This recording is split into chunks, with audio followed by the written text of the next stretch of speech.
这个行业还真的就是一个为爱发电的一个行业。我们10几年前想 idea 的这个方式好像也差不多呀。广告到底有没有用这件事情，我也会一直在问自己。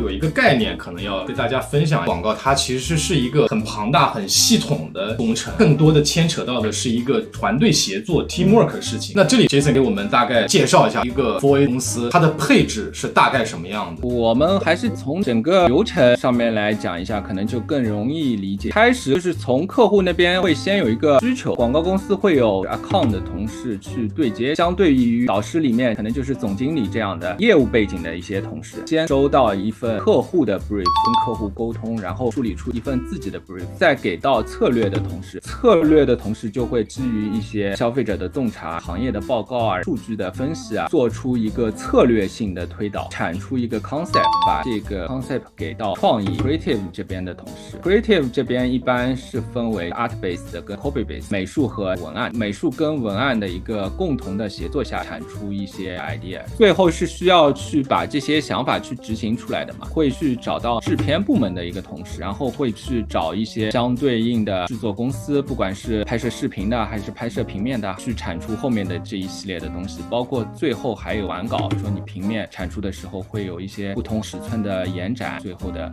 印刷之类的。你听下来，你觉得你可以去应征哪个部门？你肯定创意部门。没纸吗？我也没纸。下一个很有代表性的一个关键词啊，就是加班。加班嘛，真的是不可避免。首先你要产出一个高品质的东西，有时候就是会想不出来，客户的那个提交时间就在那里，就有的事情就真的是靠沙粒淘金嘛，没有到那个数量，可能就是没有亮点的东西出来。那另外就是的确互联网起来之后，整个工作的节奏被拉紧了，不管是广告设计还是说影视拍摄，都是一个后制作的过程。前面你可能只能去给人一个文本一个想法，你最后 deliver 出来这个东西总归跟前面会有一些差异的。在这个过程当中呢，确实会存在一些这样的问题。你像我们刚入行的时候，其实就是做一个 TVC， 做一个平面嘛，后来就是开始有微博啦、微信啦、小红书啦、抖音啦，这些媒介会越来越多，包括现在一些综艺节目、各种各样的视频网站的贴片，你原先看得到的地方其实就那么点，集中火力投那么几个点，那现在变成说有那么多屏幕，每个东西都要有东西填充上去，钱还是那些钱，那自然那些钱被分到了更多的地方之后，它的每一个占到的比例就少了，这个也是有点无奈吧。回到广告本身啊，还是绕不开一个核心的词，就是 idea 创意。看这个综艺的时候，我发现说，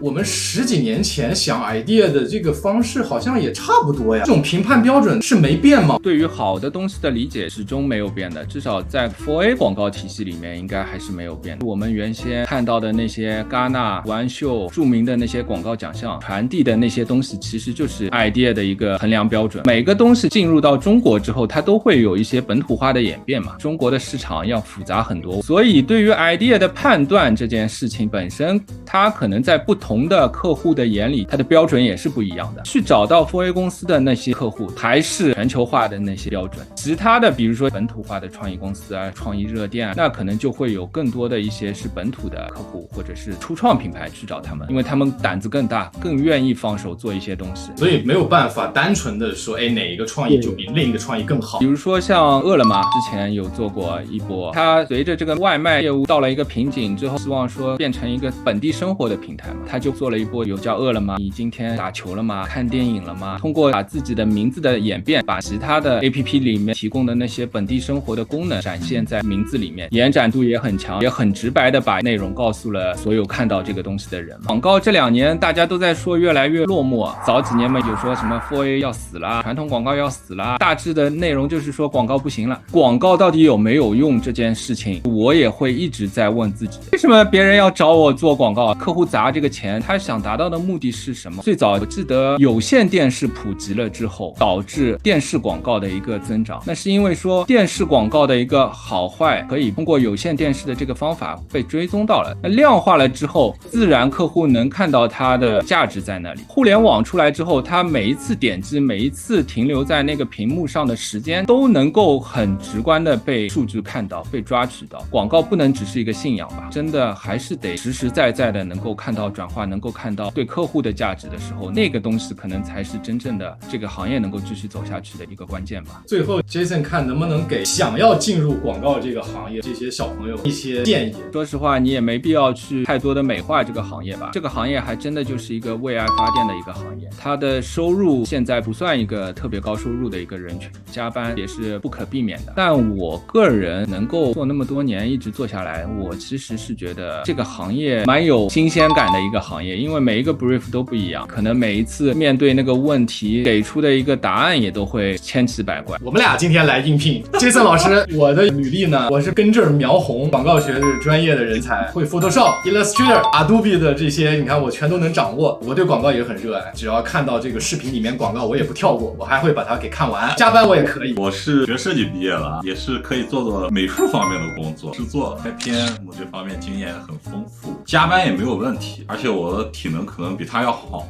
已经开始内卷了。你们两个其实都做得挺好的，我觉得没必要进入这个行业。